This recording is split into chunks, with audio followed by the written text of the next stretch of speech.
අද මම කතා කරන්නේ Google Nano Banana use කරලා ඕගොල්ලන්ට ඉමේජ් එකක් මේ වගේ නැත්තම් මෙන්න මේ වගේ එඩිට් කරගන්නේ කොහොමද කියලා. right. ඉතින් ඕගොල්ලෝ මුලින්ම Google AI Studio එකට යන්න. ඊට පස්සේ ඕගොල්ලන්ට මෙතන තියෙනවා Playground කියලා. ඉතින් ඕගොල්ලෝ මෙතන Playground එකට ගියාට පස්සේ මෙතන ඕගොල්ලන්ට පෙන්නනවා Nano Banana කියලා. ඉතින් මෙතනට ඕගොල්ලන්ට prompt එකක් දීලා ඕගොල්ලන්ගේ ඉමේජ් එකක් ලේසියෙන්ම ජෙනරේට් කරගන්න පුළුවන්. ඉතින් මෙතනදී අපි ඉමේජ් එක දෙනකොට මේකේ prompt එක හරියට දෙන විදිහට තමයි මේකේ ඉමේජ් එකක් quality එකට ජෙනරේට් වෙන්නේ. ඉතින් ඉමේජ් එකක් quality එකට ජෙනරේට් කරගන්න ඕගොල්ලන්ට තනියම prompt එකක් දෙනකොට ටිකක් අමාරුයි. ඉතින් ඒකට solution එකක් විදියට මම ඔයගොල්ලන්ට පොඩි වෙබ්සයිට් එකක් දෙන්න. ඔයගොල්ලෝ Google එකේ search කරන්න banana prompt කියලා. බනාන ප්‍රම් කියල ගැහුවට පස්සේ ඔගොලන්ට එනවා වෙබ්සයිට් එකක්. ඉතින් මේ වෙබ්සයිට් එක ඔගොල ගියාට පස්සේ ඔගොලන්ට මෙතන පේනවා ක්‍රියටර්ස්ලා එක විදියට හදපු ප්‍රම්් ගොඩක් මෙතන තියෙනවා. ඉතින් ඒක සමහරයවා ප්‍රමියම් වර්ෂන් සමහරයවා ඔගලන්ට ෆ්‍රී යස් කන්න පුළුවන්. ඉතින් ඔගලන්ට මෙතනින් තියෙන ප්‍රම්ට් එකක් සිලෙක් කරගන්න පුළන් ඕගලන් ස්ටයිල් එකට අනුව ඒ විදිට අරගෙන ඕගලන්ට ඕගලන් ඉමේච් එක ලේසියම්ම ජෙනරේට් කරගන්න පුළුවන් නැනෝ බනාන යස් කරලා. ඉතින් ම මෙතැන්ට ගිහිල්ලා මේකින් කොපි කරගත්ත ප්‍රම්ට් එක මෙතන පේස් කරනවා. ඒත් එක්කම වාගේ මේච්චක් ඔන්න රෙෆරන්සේකට මෙතැන්ට අප්ලෝඩ් කරන්න පුළුවන්. රයිට. ඉතින් ඔය විදිහට ඔගලන්ට ඕන ඔගලගේ රෙෆරන්ස් මේච් එක නැත්නම් ඉමේජස් කිහිපයක් වුණත් මේකට අප්ලෝඩ් කරලා ඔගලන්ට ඔගලගේ ඩිසයින් එක හදාගන්න පුළුවන්. ඉතින් දැන් ඔගලන්ට පේනවා මෙතන මේක ජෙනරේට් වෙනවා. ඒත් එක්කම තව පොඩි පොඩි දේවල් මෙතනින් ඇඩ්ජස්ට් කරගන්න පුළුවන්. ඉතින් බලන්න අර අපි ගත්ත ප්‍රොම්ප්ට් එකට අනුව මේ ඉමේජ් එක මගේ ඉමේජ් එකයා ජෙනරේට් කළද නො. ඉතින් වාට මේක ට්‍රයිලන් නිර විදිහට තම යන්න ඔල ට්‍රයිව් කලා ඔගලන්ට මේක ඕන විදිට ෆයින් ටියන් කරගන්න පුළුවන්. ඉතින් මෙතනද ඔගලන්ට මේක තින ප්‍රමියම් ප්‍රොම්ට් එකක් යස් කන්න ඕන්න ඔගලන්ට පොඩි හැක් එකක් මං කියන්න ඔගලන්ට කරන්න තියෙන්නේ මේක ප්‍රමියම් ප්‍රොම්ටක් අපි සිලෙක් කරගමු. රයි් මම මේ ප්‍රොම්ට් එක සිලෙක් කරගන්නවා. ඉතින් ඊට පස්සේ මම කරන්නේ මේක ගොල වාට ඔන්න මේ ස්ක්‍රී ෂොට් ගහගන්නත් පුළුව නැත්ත වාට මෙතැන්ටි හිල්ලා මේක ඩවන්ලෝඩ් කරගන්න. එහෙම ඉමේච්ක ඩවන්ලෝඩ් කරගත්තර පස්සේ මේ මේචක ඩවන්ලෝඩ් කරගත්තර පස්සේ චජීපිට එකට යන්න චජීපිට එකට ගිහිල කියන්න ඒ මේජ අප්ලෝඩ් කරලා මට මේ ඉමේච් එක මේ මේච්ගේ ප්‍රම්ට් එක රිවස් ඉංජිනිය කරලා දෙන්න කියලා.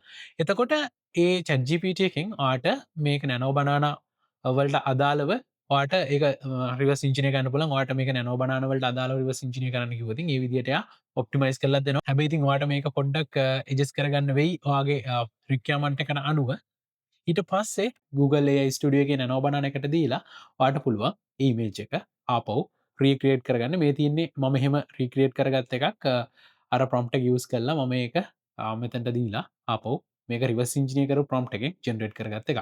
ඉතින් මේක පොඩ්ඩක් ට්‍රයි කල බලන්න ඔගලන්ට මේකෙන් වැඩ ගොඩක් කරගන්න පුළුවන්. ඉතින් ඔගලන්ට මේ පේන්නේ මම මේක රෙපරන්සි මේජස් කිහිපයක් එක්ක ම ලෝග කප්ලෝඩ් කරලා මේ හදාගත්ත මගේ තම්නෙල් එකට ඉමේජක් හදාගත් විදි දගලන්ට පේනවා මේක ප්‍රොම්ට් එක හරි ප්‍රොම්ට් එකක් දුන්නොදී ඔගලන්ට ලස්සන විදිහට වැඩ කරගන්න පුළුවන්. ඊළඟටම පොඩ්ඩ කතා කරන්න මේ නැනෝ බනන යස් කරලා මොන වගේ වැඩද අපිට කරගන්න පුළුවන්. ඉතින් මම එක ගැන පොඩි ඕවිය එකක් තින ඩොක්කමෙන්ටක් හැදවා. ඉතින් ඕගලන්ට ඒ ඩොක්කමෙන්ට් එක ඔන්න පල්හ කමෙන්ට සෙක්ෂන් එක විසාඩ් කියල කමෙන්ට් කරන්න මම ඒ PDF එක ඕගලන්ට වන්න. මෙතනද මුලින්ම කතා කරනවා නිවර්සල් ප්‍රම් ෆෝමියල එක. ඉතින් අපි මේ වගේ මේ ජනරේෂන් මොඩල් එකට ප්‍රම්ටක් දෙනකොට අපිට මේ වගේ ටෙක්නිකල් ෆෝමියලක් තියක මාර ලේසි. එතකොට අපිට මේක හරියට ෆෝමියලේට කරගන්න පුළුවන්. මුලින්ම ඔගලන්ට සබ්ෙක්් එක මොකක්ද කියලා ඩිෆයින් කරන්න ඊට පස්සේ සබ්ෙක්් එක මොනවගේ ක්ෂන් එකක්ද කරන්න කියලා ඩිෆයින් කරන්න පුළුවන්. ඊට පස්සේ එතන තියෙන එන්වරමෙන්ට් එක මොනවගේද කියලා ඔගලන්ට දෙන්න පුළුවන්. ඊට පස්සේ මේ ඉමේජ් එකේ ආටිස්ටික් ස්ටයිල් එක මොකද කාටුන් එකක්ද නැත්නම් වෙන මොකක් හරි ආටිස්ටික් ස්ටයිල් එකක්ද ඔයගලන්ට මේකට යූස් කරන්න ඕන කියලා මෙතනට දෙන්න පුළුවන්.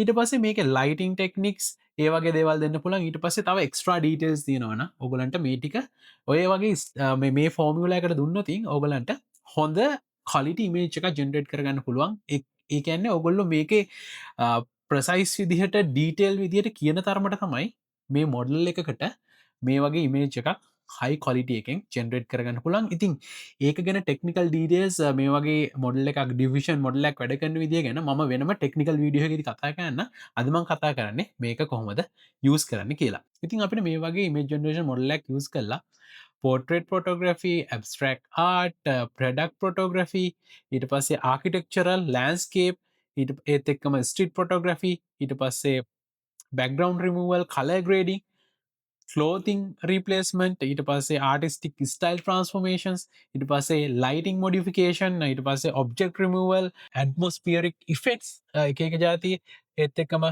පොෆිෂල රීටචිං එකක් වගේ වුණත් අපිට මේකෙන් අපිට කරගන්න පුළුවන් ඉතින් ඇත්තටම ෆොටෝශොප් ඕන් නැති ලෙවල් එකක් තමයි සමහල්ලාට අපිට හරියට මේක ප්‍රම් ටෙක්නික් ස් කරති මාර වැඩ ගොඩක් කරගන්න ඉතින් ඒක නිසා තමයි ඒ ෆොටෝශොප් වගේ ටූල්ස් ඇතුළටත් මේ නෝ බන්න දැන් ගොල ඉන්ටගේට් කල තින එකින් ඒ ටූල්සලින් කරගන්න පුළුවන් වැඩ සෑහෙන්ඩ ලෙවල් එකට ගිහිලා තියෙනවා ඉතින් මේ තියෙන්නේ මම මේකට කියලා ජෙනරේට් කරගත් මේච් එකක් මගේ කලින් මේච කප්ලෝඩ් කරලා මේ නැනෝ බනාන ප්‍රම්සලින් ම ජෙනරේට් කරගත්ත පොට් මේච් එකක් මේ තියෙන්නේ ඊට පස්සේ ඒකට අපිට මේ විදියට ප්‍රම්ට් එකක් දීලා අපිට කියන්න පුළුවන් මේක කලෝත් එක රීපලේස් කරන්න කියලා ඒත් එකම මේ වගේ ප්‍රම්ටේකින් වලන් පුළුවන් මේක ලයිටිං කන්ඩිෂන් ඇජස් කරගන්න ඉතින් මේ ප්‍රම්ස්ටික මං ඔගලන්ට එවන්න අර පඩF එක තියෙනවා ඉතින් මට ඕනුන ටික කාලෙකට කලින් මම ගත්ත ඉමේජ් එකක කල ග්‍රඩිං එක කරගන්න ම ති ්‍රයිකල් බල නොබනකට කියලා මේක කරගන්න පුළුවන්ද කියලා ඇත්තරම නොබන එක ලස්සනමට කලග්‍රඩ්ඩක් කල්ල දුන්න ඉතින් මංහිතනවා මේ වීඩියෝක ඔගලන්ට ගොඩක් වැදගත් වෙන්න ඇති කියලා එහෙන ඔගලන්ට මේක වැදගත් කෙල් හිතෙනවන ලයිකන්න ෆලෝකන්න අපිෝ ෂෑකන්න අදරමං ගිහිල්ලෙන්න විසාඩ්ඩකින් මම තාරුක